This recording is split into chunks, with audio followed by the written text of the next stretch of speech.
하나님 말씀 야고보서 4장 13절부터입니다.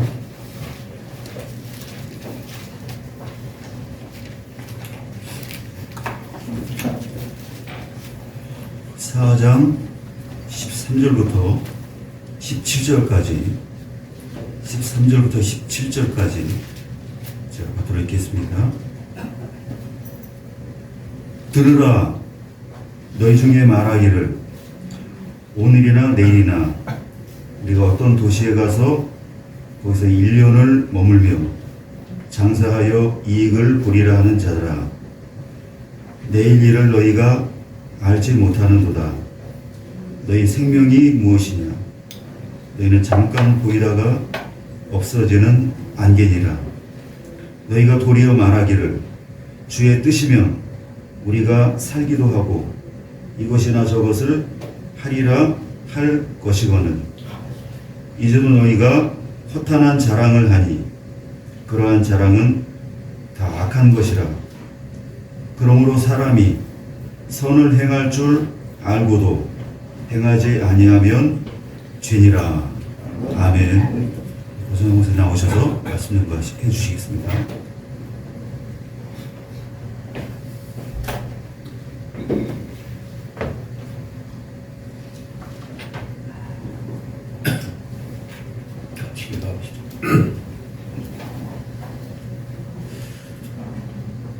사랑과 은혜가 무한하신 하나님,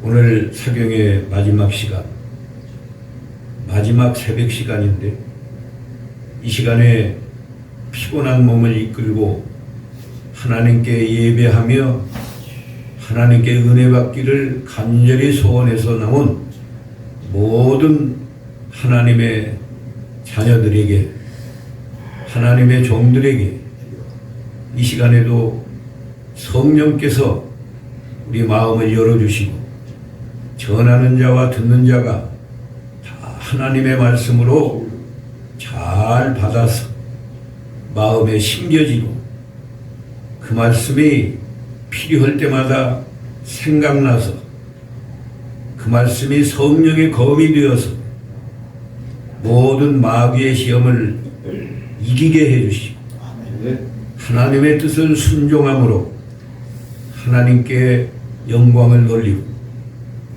다른 사람들에게 큰 유익을 주고 우리 자신도 거룩한 사람으로 변화되며 세상에서도 부족함이 없도록 복을 받는 우리 모두가 되게 해 주시옵소서. 아멘. 예수님의 이름으로 기도하옵나이다. 아멘. 사장에서는 세상을 사랑해서 세상에서 내가 어떻게 하면 높아지고 어떻게 하면 돈을 많이 모아서 행복하게 잘 살까, 그것 때문에 시기하고 싸우고 다투고 그런다고 말씀하시면서 마귀를 대적하라. 마귀가 굉장한 세력으로 아주 강교한 방법으로 우리를 넘어뜨리려고 하지만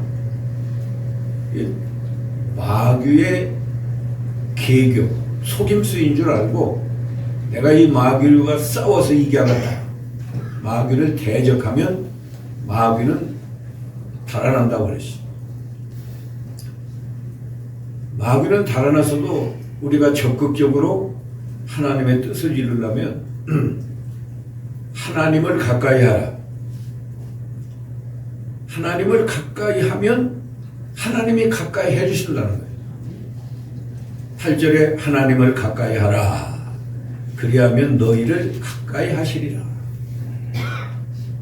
하나님이 가까이 하면 다 해결이 되는 거죠. 여러분의 사정을 여러분의 부모가 잘 알아도 부모의 능력으로 여러분의 어려운 문제를 해결해 줄 수 없어요.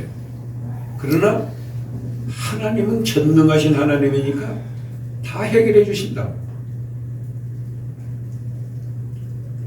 그런데 하나님이 사실은 우리 신약시대 성도에게는 하나님이 우리 안에 계시는 거예요. 안에. 멀리 하늘나라에 계신 거 아니에요. 교회만 계시고 우리 가정에는 안 계신 게 아니에요. 자기 안에 계신 거예요. 요한일서 4장 15절에 한번 요한일서 4장 15절 읽어보세요. 누구든지 예수를 하나님의 아들이라 시인하면 하나님이 그의 안에 거하시고 그도 하나님 안에 거하느니라. 누구든지 예수를 하나님의 아들이라 시인하면 우리가 다 시인하잖아요. 예? 하나님의 아들 예수를 믿지 않아요. 그런 사람에게는 그 사람 안에 하나님이 거하시고 자기도 하나님 안에 거한다는 거예요. 그런데 하나님을 가까이 하는 말이 뭐예요? 자기 마음이 세상에 나가서 세상을 바라보고 살아요. 아, 나도 저 사람처럼 높아지면 좋겠다. 여기 제주도에서 제일 높은 사람은 도지사겠죠? 또 높은 사람은 누구예요? 제주도에서 나온 국회의원이겠죠? 또 심지어 제주시장이 누군지 모르겠지만 내가 제주시장만 되어도 내가 얼마나 좋을까 아마 그런 생각을 하고 살 거예요. 또 제주도에서 제일 부자가 누군지는 모르지만 제주도에서 제일 부자 나도 그 사람만큼 부자 되면 얼마나 내가 행복할까. 그렇게 안 되었기 때문에 그렇게 되려고 남을 시기도 하고 다투기도 하고 싸우기도 하고. 그런데 그렇게 한다고 되는가? 안 돼요. 자기 마음만 괴롭고요. 싸우지 않아도 그걸 소망하고 살면 괴로워요. 날마다 나는 작은 집에 사는데 이 제주도에도 아파트 많이 있고 저 좋은 아파트에서 살면 얼마나 행복할까. 그러니까 날마다 풀리는 거예요. 나도 저 국회의원처럼 좀 세상에서 높은 권세를 가지고 살면 좋겠는데 나는 그런 권세를 못 잡았으니까 날마다 그걸 생각하면 속상하고 나는 불행한 사람으로 살 수밖에 없잖아요. 그런데 하나님을 가까이 하는 방법이 뭔가? 내 마음이 지금 세상에 나가서 하나님 모르고 살아요. 잊어버리고 사는 거예요. 내 마음에 계시지만 그걸 의식하지 못하고 그냥 세상만 바라보고 세상의 것만 소망하고 세상의 것을 붙잡기 위해서 열심히 노력하고, 그러니까 하나님이 내 안에 계시지만 실제는 멀리 계시는 거예요. 멀리. 하나님을 가까이 하는 방법은 그거 있어요. 손을 깨끗이 하라. 그건 행위. 세상 바라보니까 욕심 부리고 싸우고 시기하고 다투고 그거 회개해야 한다. 마음을 성결케 하라. 마음. 손은 행동을 말한 거라고 그랬죠. 마음을 성결케 하는 건 욕심을 버리는 거예요. 그 분수에 맞지도 않는, 나는 하나님이 주신 것으로 만족하고 감사하고 항상 기뻐하고 그렇게 살아야 하는 건데, 분수에 넘치게 나도 저렇게 큰 아파트에서 살면 좋겠다. 나도 고급 자동차를 타고 다니면 좋겠다. 그런 욕심을 버려야 돼요. 욕심을 갖는다고 욕심대로 되는 것도 아니니까요. 그 다음에 뭐예요? 슬퍼하고 애통하며 울지어다. 회개하란 말이에요. 그 마음을 세상에 빼앗긴 것, 그것 자체를 회개하라.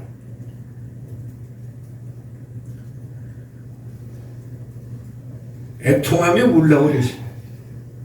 내가 왜 하나님을, 내 마음이 이렇게 하나님을 떠나서 이걸 때문에 마음이 상하고 저것 때문에 마음이 상하고 내 마음이 기쁘지 않고 항상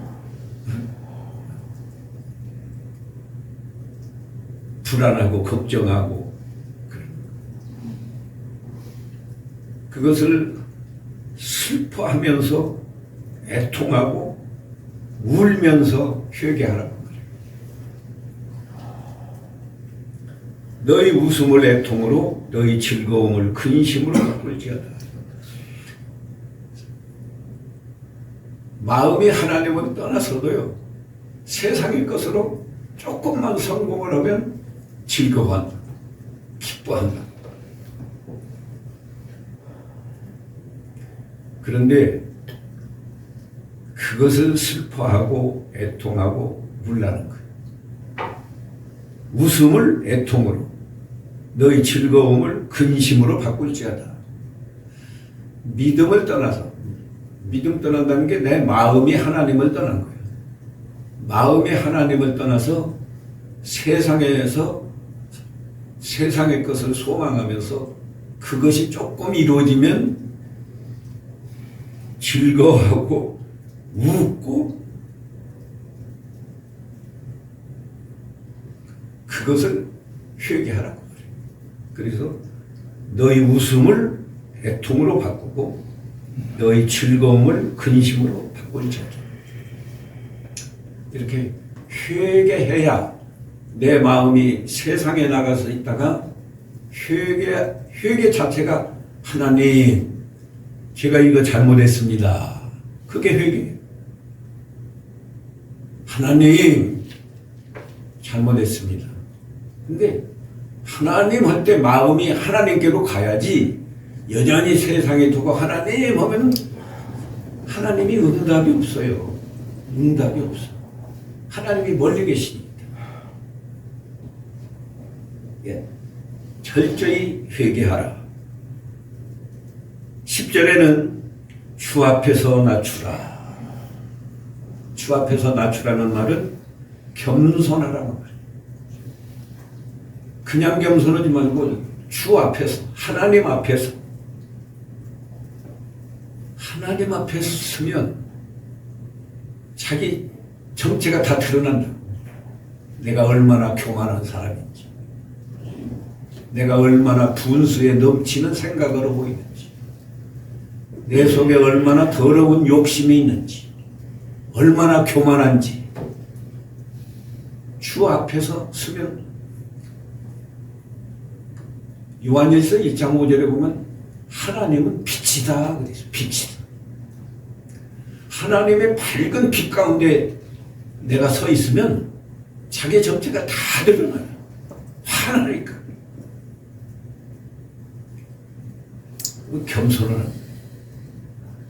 겸손해지는 거예요. 하나님을 의식하고 하나님이 지금 여기 내 앞에 계신다. 하나님의 빛 가운데 내가 있습니다. 그러면 저절로 겸손해져요.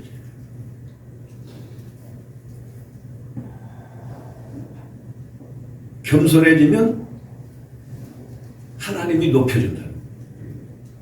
주 앞에서 낮추라. 그리하면 주께서 너를 높이시리라. 11절에 형제들아 서로 비방하지 말라. 형제를 비방하는 자나 형제를 판단하는 자는 곧 율법을 비방하고 율법을 판단하는 것이라. 네가 만일 율법을 판단하면 율법의 준행자가 아니요 재판관이로다. 이 말씀은 핵심이 어디에 있는가 하면 길게 말하지만 너는 율법의 준행자가 되어라. 그런 뜻이에요. 율법의 준행자가 되어라. 율법이 뭐예요? 형제를 비방하라고 그랬어요. 이웃을 내 몸과 같이 사랑하라. 원수를 갚지 말아라. 율법이 그렇게 말해요.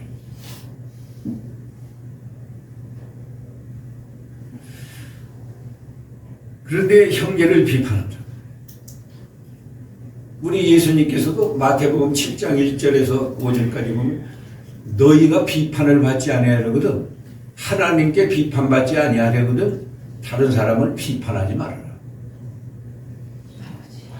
우리는 자기는 모르고 남만 보고 비판하는 거예요. 근데 예수님은 뭐라고 했는가 하면 남의 눈 속에 있는 티를 빼려고 하지 말고 내 눈 속에는 들보가 있는 것을 바로 보라.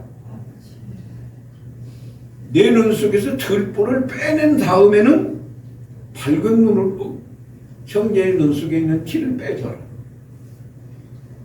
근데 자기는 들보가 있는데 남의 눈만 보니까 티가 들었다. 너 티를 빼라. 내가 빼주겠다. 그런다.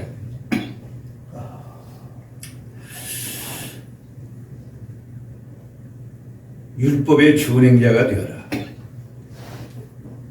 남을 비판하는 사람은 재판하는 자다. 율법을 판단하는 자다. 율법에는 이웃을 내 몸과 같이 사랑하라고 했는데 나는 그가 필요 없어. 내가 저 사람을 고쳐줘야 돼. 눈에 티를 빼줘야 돼. 이렇게 판단하고 율법을 이렇게 재판하는 결과가 된다는 거예요. 우리는 하나님 말씀을 순종하는데 집중을 해야 돼. 입법자와 재판관은 오직 한 분이시니 율법을 주신 분이 하나님이다 그거예요. 입법자는 율법을 주셨다. 법을 만든다 그 말이거든요. 입법. 율법을 주신 분이 하나님. 그 율법을 잘 순종하는 자가 되지 율법을 판단하는 자가 되지 말아라.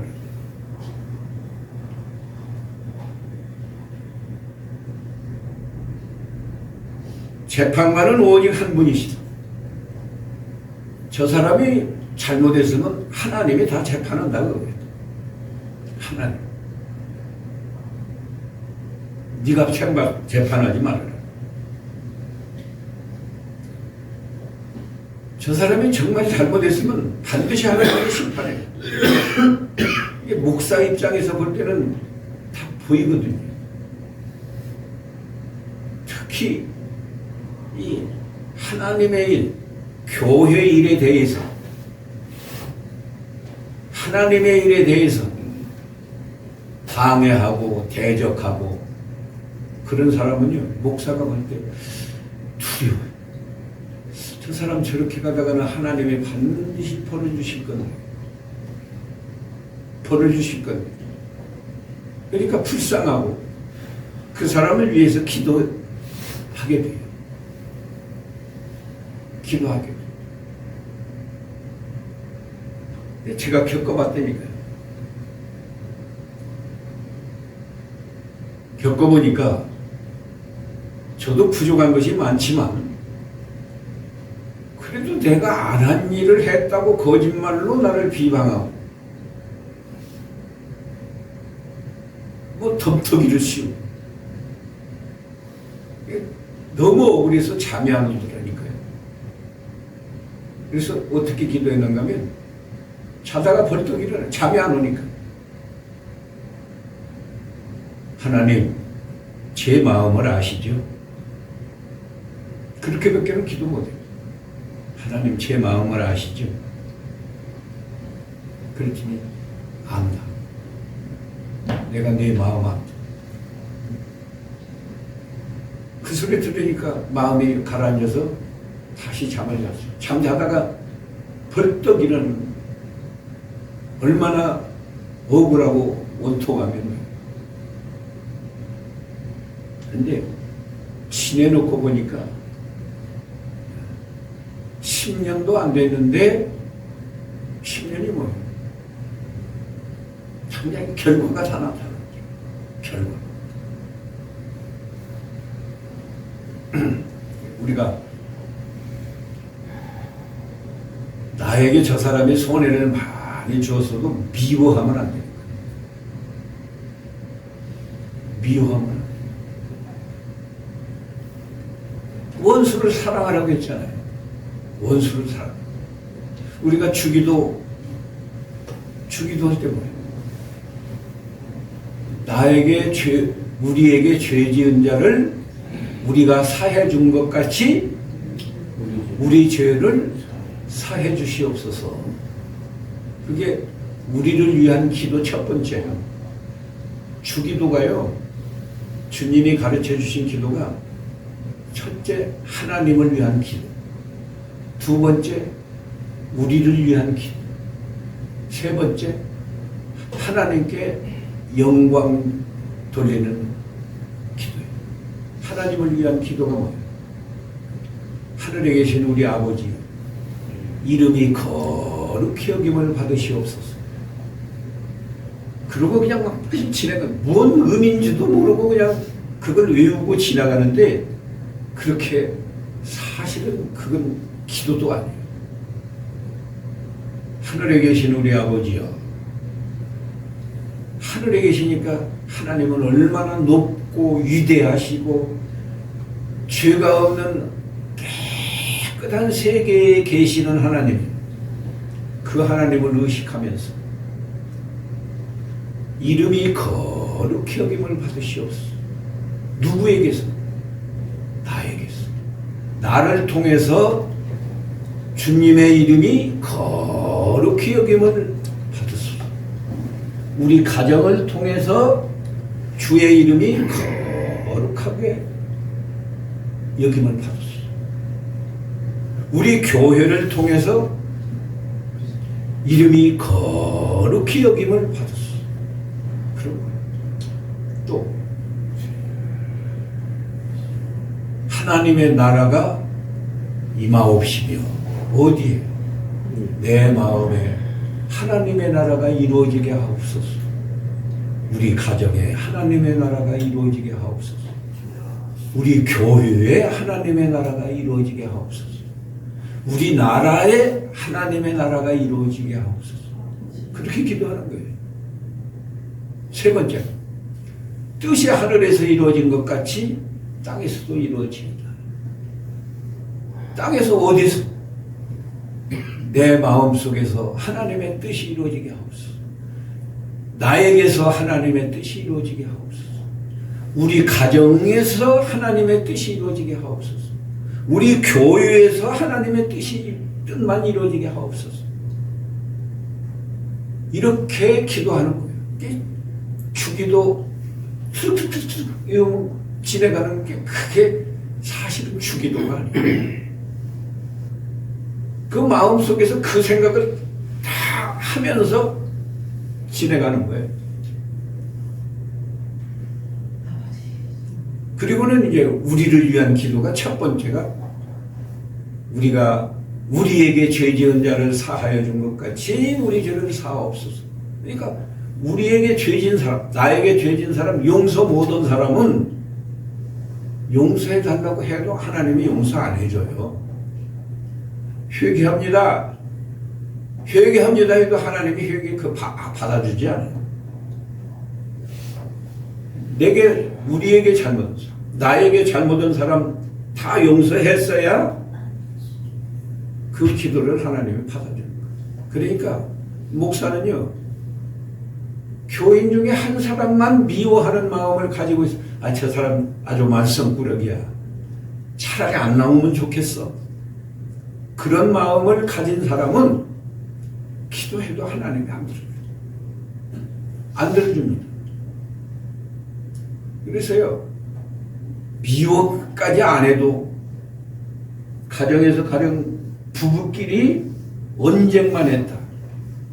주일날 아침에 밥상머리에 앉아서 그 무슨 뭐 짜네 싱겁네 하면서 서로 다투었다.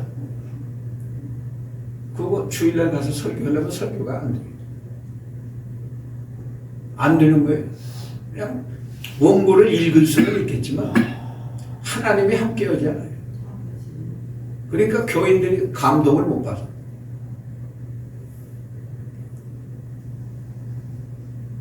우리를 위한 기도 두 번째는 뭐예요? 두 번째. 우리에게 일용할 양식을 주옵시고. 그러죠? 네. 오늘 우리에게 일용할 양식을 주옵시고. 일용할 양식, 뭐, 한 달 먹을 건 있는데, 그러면 뭐 일용할 양식 구할 거 뭐 있어요? 그래도 구할. 일용할 양식 하나님이 주셔서 감사합니다. 이 음식을 먹고 정말 내가 소화가 잘 되고 건강해서 하나님의 뜻을 잘 순종하는 사람이 되게 해 주시옵소서. 그런 마음으로 그런 기도가 일용할 양식을 주옵소서. 근데 그것으로 다 끝이 아니에요. 진짜 일용할 양식은 하나님의 말씀이에요. 마태복음 4장 4절에 예수님께서 뭐라고 그랬어요?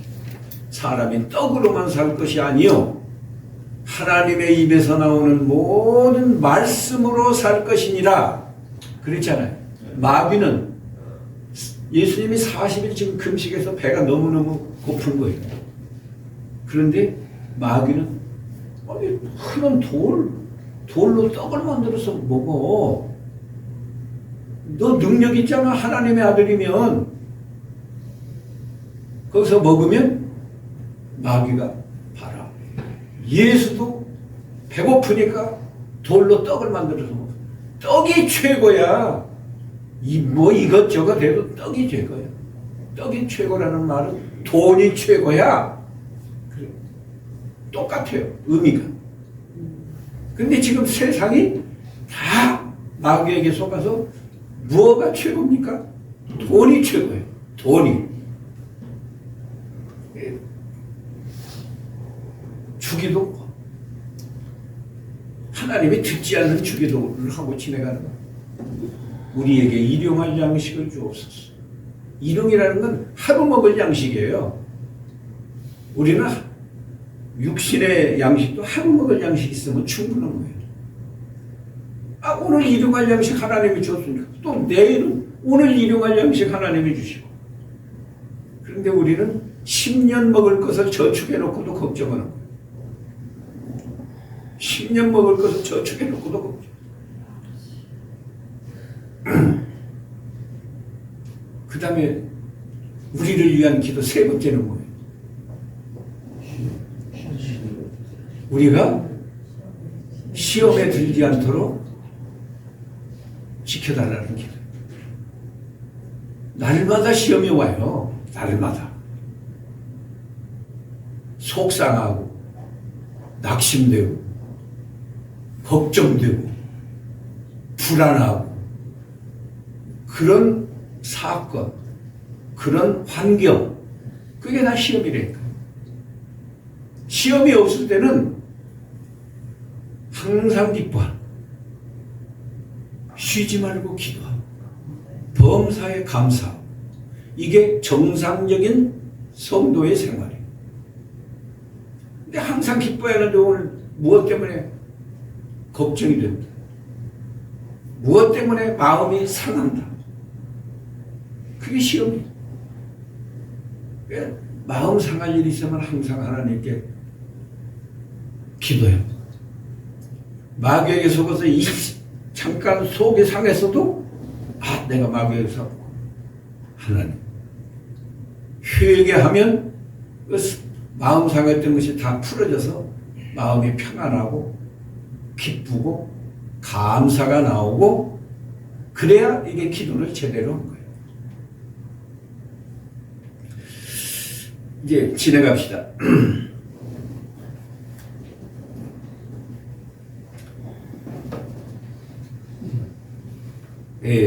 13절부터 오늘 4장 마지막 13절부터 여기서 새로 번역한 성경은 그거 제목을 뭐라고 했어요? 허탄한 생각을 경고하다 그랬는데 제가 그 교환은 뭐라고 했습니까? 잘 사는 방법. 잘 사는 방법이에요. 왜 허탄한 생각을 할까? 들어보세요. 들으라. 너희 중에 말하기를 오늘이나 내일이나 우리가 어떤 도시에 가서 거기서 1년을 머물며 장사하여 이익을 보리라 하는 자들아. 장사하여 이익을 보겠다는 것은 무엇을 하겠다는 거예요? 뭘 하겠다는 거예요? 농사 짓겠다는 겁니까? 뭐 하겠다는 거예요? 장사한다는 이야기 아니에요. 장사하는 건 목적이 뭐예요? 돈 벌려. 돈 버는 거예요. 돈 버는 거. 왜 돈 벌으려고 할까요? 잘 살려고. 그렇죠? 잘 살려고.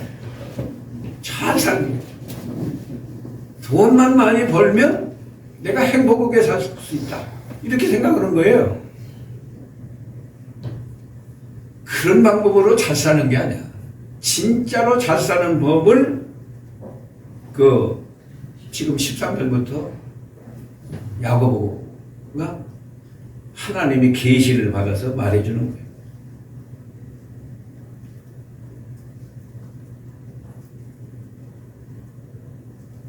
이게요.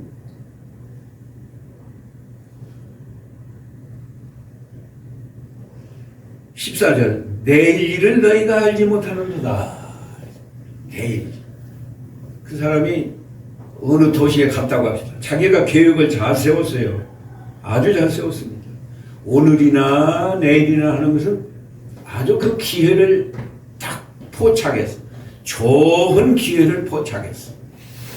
예를 들면 봄철이 됐다. 봄철이 되면은 이 농촌에서는 씨를 뿌리고 농사를 이제 시작해야 되거든요. 농사 시작할 때는 뭐가 필요한가? 예를 들면 비료가 필요하죠. 또 뭐가 필요하죠? 그럼 내가 비료를 싸게 파는 공장에 가서 사다가 일을 남기고 팔아요. 그렇게 계획을 세웠는데 사로 가다가 교통사고 나서 죽거나 안 죽어서도 입원할 수도 있고 비료 사다가 또 싸놨어. 싸놨는데 장사하기도 전에 그 이튿날 죽었어. 병이 났어. 죽지 않았어도 병이 나가지고 그럴 수도 있다 이거예요.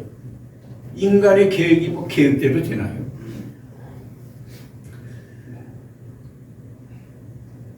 인간이 아주 무지합니다. 네가 정말로 잘 살려면 너의 무지함을 깨달아라. 무지함. 제가 교환에 그렇게 써놨어요. 인간의 무지와 연약함을 알라. 내일 일을 모른다고 했잖아요. 내일 일을. 내일 일 알아요? 내일 일만 알면요. 다른 사람은 몰라요. 내일 일도. 근데 만일에 여러분이 내일 일을 안다. 그러면 금방 부자 돼요. 오늘날로 하면 말이죠. 내일 어떤 주식을 사면 내일 주식값이 많이 올라간다. 그러면 그거 사면 내일 가면 돈 벌잖아요. 그냥 가만히 앉아서 이렇게만 해갖고 컴퓨터만 눌러가지고 또 내일 가면 또 그 다음 내일 날에 어떤 주식이 내려가고 어떤 주식이 올라갈지 아니까 또 그것만 해도 그냥 가만히 앉아서 부자 될 수 있는 거예요. 그리고 사고 안 나요. 내일이라는 사람은 내일 어디서 교통사고가 난다. 내가 내일 자동차 타고 그 길로 가면 교통사고가 난다. 아니까. 안 갈 거 아니에요. 안 가. 교통사고는 아닐 거 없어. 근데 아무도 내일 일을 몰라. 아무도 내일 일을 몰라. 그러니까 우리 인간이 얼마나 무지, 알지 못한다고요. 또 연약하기가, 인간이 연약하기가 너희 생명이 무엇이냐? 너희는 잠깐 보이다가 없어지는 안개다. 여러분이요, 100세 시대라고 하지만 사실은 하나님의 세계에서 보면 하나님은 영원히 계시는 분이거든요. 영원히. 끝이 없어요. 끝이 없어요. 그 세계에 보면은 1000년이 성경에는 얼마 갖다 버렸어요? 하루 같다, 하루. 하나님의 그 계산법으로 보면 1000년? 1000년이 그거 하루야. 근데 우리는 100년 살았다고 뭐 굉장히 오래 사는 것 같아도 실제 사람이 지내놓고 보면요, 내가 언제 100세가 됐지? 또 100세 산다고 해도요, 건강하게 100세 사는 게 아니에요. 한 70, 80 되면은 그때부터는 뭐 직장에서도 퇴직하는 거고, 몸이 약해져 갖고 사람 노릇 제대로 못해. 요양병원에 가서 뭐 10년 살았다. 그 무슨 의미가 있어요? 나는 그렇게 사는 건 의미가 없다고 생각해요. 사람 노릇을 해야지. 사람 노릇도요, 하나님을 사랑하고 하나님께 감사하고 하나님 말씀을 순종하는 삶이, 그게 인간의 가장 가치 있는 삶이에요. 저는 기도하기를, 내가 건강한 몸으로 이렇게 필요할 때 복음을 전하다가 그것 모독이 생기면 하나님이 데려가십시오. 난 그렇게 기도합니다. 요양병원에 가서 돈만 축 내면 그거 무슨 의미가 있냐고. 오히려 자녀들에게 폐해를 끼치고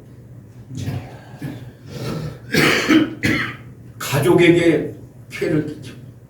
가령 내가 요양병원에 가 있으면 그래도 와서 돌봐야 되잖아. 요새는 뭐 그냥 돈만 있으면 맡겨놓고 그냥 안 찾아가는 기도 한다는데, 그게 얼마나 비참하냐고요.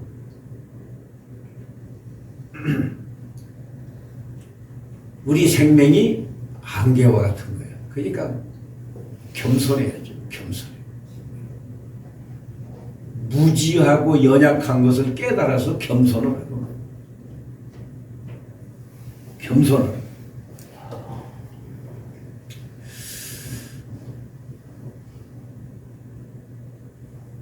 15절, 너희가 도리어 말하기를 주의 뜻이면 우리가 살기도 하고 이것저것을 하리라.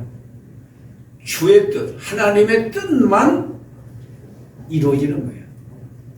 내가 돈 많이 벌고 싶다고 벌어지나요? 안 벌어져. 내가 오래 살고 싶다고 오래 살아지나요? 그것도 안 돼요. 안 돼. 갑자기 병이 나는 거예요. 또 안 죽더라도요, 언제 병이 나서 내가 병원에 실려갈지 몰라요. 언제 병원에 실려갈지 몰라요. 모든 것은 하나님의 뜻대로예요. 여호와는 죽이기도 하시고 살리기도 하시고, 여호와께서 죽어서, 어떤 사람은 죽어서 지옥의 음부에 내려가기도 하시고 거기서 올리기도 하시고, 여호와는 가난하게도 하시고 부하게도 하시고 낮추기도 하시고 높이기도 하시고, 다 하나님의 뜻대로 되는 것이지 인간의 계획대로 되는 게 아니고, 생사화복을 하나님이 주관하시는 거예요. 그러니까 헛하는 자랑을 하지 말아라. 내가 내일이나 모레나 아무 도시에 가서 내가 제주도에서만 살 게 아니라 내가 서울에 올라가서 아니면 부산에 배 타고 가서 거기서 이런 장사를 해가지고 돈을 많이 벌어서 내가 행복하게 살아야겠다. 그게 다 허탄한 자랑입니다. 그 허탄한 자랑은 악한 것이라고 그랬어요. 우리가 생각할 때는 그런 계획, 인간이 세워서 노력하는 거 그거 죄가 아니죠. 우리 생각에는 죄가 아니에요. 근데 하나님 편에서 볼 때는 그게 악한 것이다. 하나님의 뜻을 찾아서 하나님의 뜻을 순종을 생각해야지 인간의 계획을 세워서 돈으로 행복하려고 하는 거, 세상 권세로 높아져서 행복하려고 하는 거, 육신의 쾌락으로 행복하려고 하는 거, 다 악한 것이다. 요새 돈 좀 먹고 살만하니까 해외여행 가는 사람이 얼마나 많은지 몰라요. 인천공항에서 하루에 출국하는 사람, 들어오는 사람이 몇천 명 이렇게 돼요. 근데 하나님으로 즐거워하는 사람은 여행 다닐 필요가 없어요. 하나님으로 기뻐하는 게 즐거운 것이 없다. 내가 90년, 92년부터인가 4년부터인가 저 완주 지방에 여러 차례 선교 갔어요. 한번 선교 가면은 우리는 일주일씩 성경 가르치는 거예요. 처음에는 2주일씩 했어요. 2주일. 2주간씩. 그러다가 이제 얼마 가니까 자기 교회 한 주간 비울 수가 없으니까 월요일 날 갔다가 토요일 날 돌아오거나 늦으면 토요일 날 돌아오고 그래 하면 금요일 날까지 돌아오고 그랬는데 비행기 타고 가면서 보니까 다른 교단 사람들이 비행기 타고 자기들끼리 이야기하는 소리를 들어보니까 목사예요. 목사인데 뭐 어디 잠깐 들려서 돈 얼마 좀 도와주고 백두산 관광 간다는 거예요. 백두산. 가보고 싶겠죠. 나는 여러 차례 갔다 왔고 교회에서 목사님 백두산 관광 시켜주겠습니다. 안 갔어요. 한 번도 안 갔어요. 우리 교단에서 선교 가가지고 백두산 간 목사들이 여러 사람이에요. 그것은 내가 비난하는 건 아니에요. 비난하는 건 아닌데 나는 안 갔어요.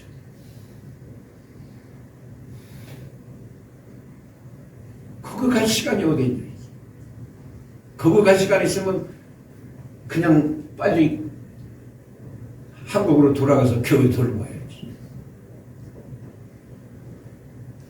그러니까 바른 성경을 우리 교단에서 전에 번역했을 때 우리 교단에서만 한 게 아니에요.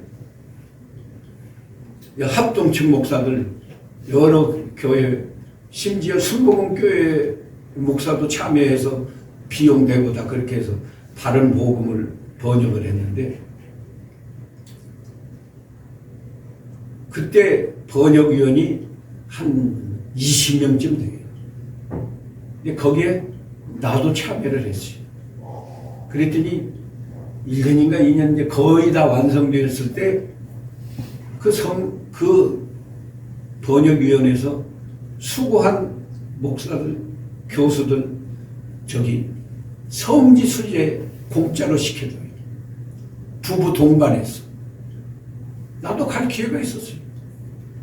우리 이병배 목사님도 그거 돈 내주고 교수들 식사 대접하고 하느라고 늘 참여했어요. 나는 안 간다고 그랬어요. 일주일 동안에 교회에서 할 일이 얼마나 많은데 일주일 동안 성지 수제 그거 죄가 아니에요. 죄가 아니고 어떤 협에서는 뭐 유익한 점도 있을 거예요. 아, 여기 예루살렘이 이렇게 생겼구나. 요단강이 이렇게 생겼구나. 예수님이 베들레헴에서 태어났다는데 베들레헴이 이런 곳이구나. 나사렛이 이런 곳이구나. 뭐 어느 정도 성경에서만 있다가 도움도 될 수 있겠죠. 그래도 안 갔어요. 내가 이 자랑하는 게 아니고요. 그 가봐야 뭐 그게 그거지. 예수님이 현재 그곳에 계시는 것도 아니고 사람이요. 돈이 많아도 돈을 바르게 써야 가치가 있는 거지. 그저 먹고 마시고 여행 다니면서 다 쓰고 그 아무 의미가 없어요. 차라리 그 돈이 있으면 하나님 앞에 연보하고 가난한 성도들 구제하고 도와주고 그런 돈이 가치가 있는 것이지. 세상의 것으로 만족하려고 하는 게 이게 허탄한 자랑이다. 이게. 세상의 것으로 행복하려고 하는 게 이게 허탄한 자랑이다. 근데 세상의 것으로 만족하려고 하니까 돈을 벌여야 된다. 그래서 돈이 최고다. 어저께 어떤 아이도 어려서 비행기를 타본 거야. 아주 자랑하더라고. 나는 어디로 가서 어디에서 비행기를 타고 왔습니다. 하늘이 보여요. 비행기 속에서. 그거 자랑하더라고. 좋겠죠. 그 나쁜 건 아니에요. 그런데 우리가 돈을 가치 있게 써야 돼. 가치 있게. 허탄한 자랑하지 말아라. 오늘 이제 16절에 그러지 않았어요? 이제도 너희가 허탄한 자랑을 자랑하니 그러한 자랑은 다 악한 것이다. 악한 것. 17절 다 같이 한번 읽어봅시다. 시작. 그러므로 사람이 선을 행할 줄 알고도 행하지 아니하면 죄니라. 선을 행할 줄 어떻게 알죠? 어떻게 알아요? 자기 양심으로 하는 거예요. 가령 저 사람이 좀 뭘 실수했다. 내가 저 사람 티를 좀 빼줄까 하고 생각해 보니까 성경 배운 게 생각나. 내 눈 속에 있는 들보를 먼저 빼고 저 사람 티를 빼줘라. 그 말씀이 생각나. 양심의 생각이 난다. 그러면 선을 행할 줄 아는 거예요. 근데 자기 눈 속에 있는 들보를 뺄 생각은 안 하고 너 이거 틀렸어. 이거 틀렸어 하고 비방하고 앞에서 비방하지 말라고 했잖아요.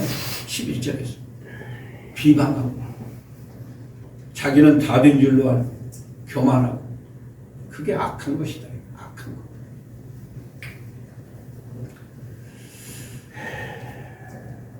그러면 어떻게 하면 선을 행할 줄 알면 선을 행할 수 있을까? 실제로 선을 행할까? 그게 중요한 거 아니에요? 선을 행할 줄 알고도 행하지 아니하면 죄니. 선을 행하면 선이 되고. 우리가 모르는 거야 선을 행할 수가 없어. 아는 건 선을 행해야 되잖아요. 아는 것은 선을 행해야 되는데 알면서도 선을 행하지 않는 것이 이게 죄다 그거예요. 아는 것만이라도 내가 선을 행한다면 어떻게 할까? 욕심을 따라가기 때문에 알면서도 선을 행하지 못해요. 자, 11조를 드려야 마땅한 것을 아는데 11조 못하는 사람 많아요. 교회 나와도. 왜 그럴까요? 자기 욕심 채우는데 돈을 쓰려니까 모자라. 돈은 항상 모자라게 돼 있어요. 욕심이 없으면 내가 가령 10만 원을 돈을 벌었다. 그럼 11조부터 띄겠죠. 10,000원 하나님 앞에 11조 했지. 그거 가지고 이제 생활 살아야 되니까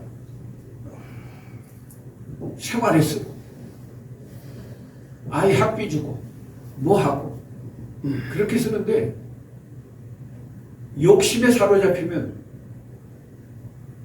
더 좋은 것 먹고 싶고 더 좋은 옷을 사 입고 싶고 더 좋은 곳 구경하고 싶고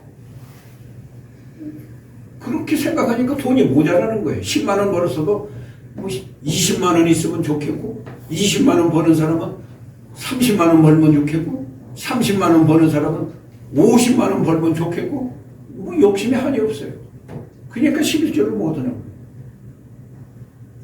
11조를 하려면 욕심을 버려야 돼요. 그리고 선은 양심을 써야 돼. 네가 알잖아. 무엇이 선인 줄 내 양심이 알잖아. 아니까 그 양심을 쓰라고 말이야. 순종을 하라고 말이지. 그래야 선이 이루어져. 선을 행할 줄 알고 선을 행하려면 내 양심을 써야 돼. 선한 양심을 써야 돼. 양심 쓰는 게 뭐예요? 하나님 말씀 순종하는 거예요. 네. 말씀 순종.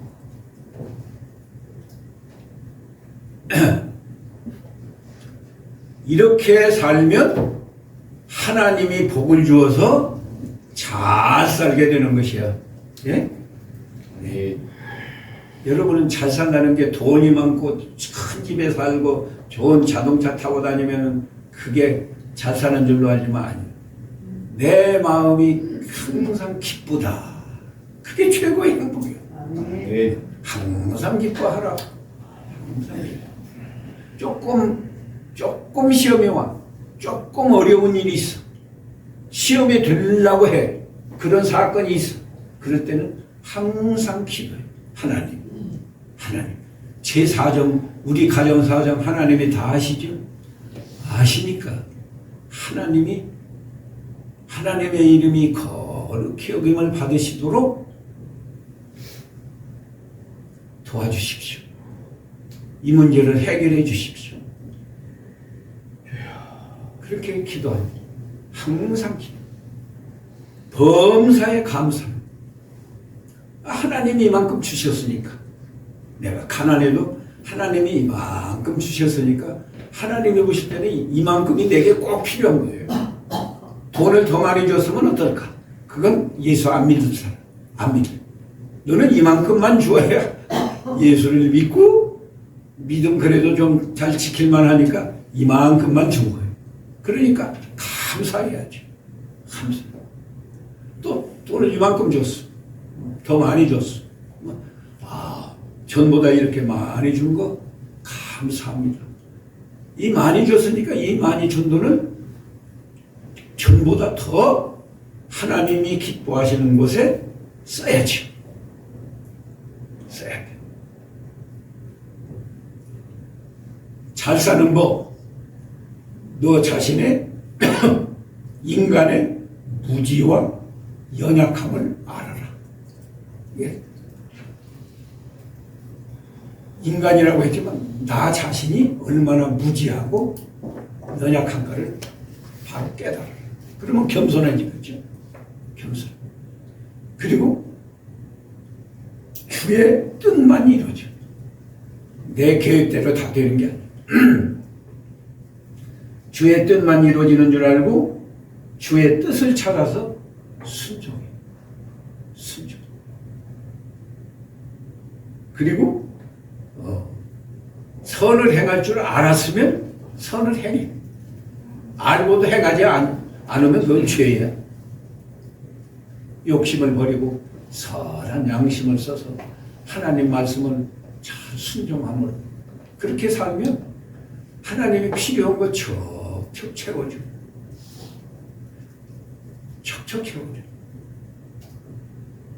지금 어려운 환경을 만났어도 하나님이 다 해결해줘. 제가 어저께 내가 그런 설교하려고 해서 내가 생각도 안 했어요. 그런데 하나님이 은혜 주시려고 갑자기 그런 생각이 나서 내가 어저께 말했던 거예요. 돈도 없는데 목사님이 나를 가르쳐주고 나보다 연세가 많고 내가 그때 스승으로 존경하는 그런 목사님인데 고 목사가 1억을 연보하라고 그 양반이 내 사정을 모르는 거예요. 내 돈 1억은 고사하고 1,000만 원도 통장에 없어요. 내 통장에 1억을 연보하라고 그 양반이 뭐 알겠어요? 내 사정은 내가 사례금을 얼마 받고 한 달에 얼마나 연보하고 우리 가정을 위해서 내가 얼마를 쓰는지 몰라. 그러니까 고 목사가 명령교회 그 목사니까 명령교회에서 사례금을 넉넉하게 줄 줄 알고 1억을 연보하라고. 근데 없어요. 그냥 지내갈 수 있어요.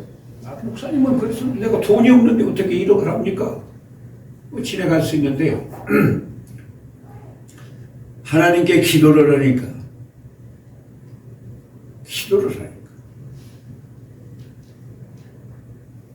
나귀를 시켜서 발람 선지를 꾸짖고 그런 생각도 나. 참새 한 마리도 하나님이 허락하지 아니하면 떨어지지 않는다. 그런 말씀이 생각나니까. 그 목사님이 아무 의미도 없이 그냥 그렇게 나한테 1억 하라고 했겠나. 그런 생각을 하니까 어른 목사님 말씀을 순종해야 되겠는데 뭐 방법이 없어요. 그래서 그래도 순종하려고 그런 선한 마음을 가지고 하나님께 기도하니까 또 돈 없으니까 다른 교인들 보고 3년치를 건축연보 3년치 할 것을 한꺼번에 작정을 그랬으니까 너 퇴직할 때 퇴직금 줄 거니까 그 퇴직금 미리 교회에 달라고 해서 그 돈으로 1억을 연보해라. 그런 감동이 와요. 그래서 그렇게 하다 문제가 해결되니까 내가 아주 마음이 기쁜 거예요. 다음 주일에 써내는데 내가 1억 써내요. 1억 써냈어. 장로들이 놀래 자빠지는 거예요. 고 목사님이 사례금 교회에서 얼마 주고 그분이 지금 교회에 연보하는 돈이 얼마고 자기들이 회계니까 다 알거든요. 그러니까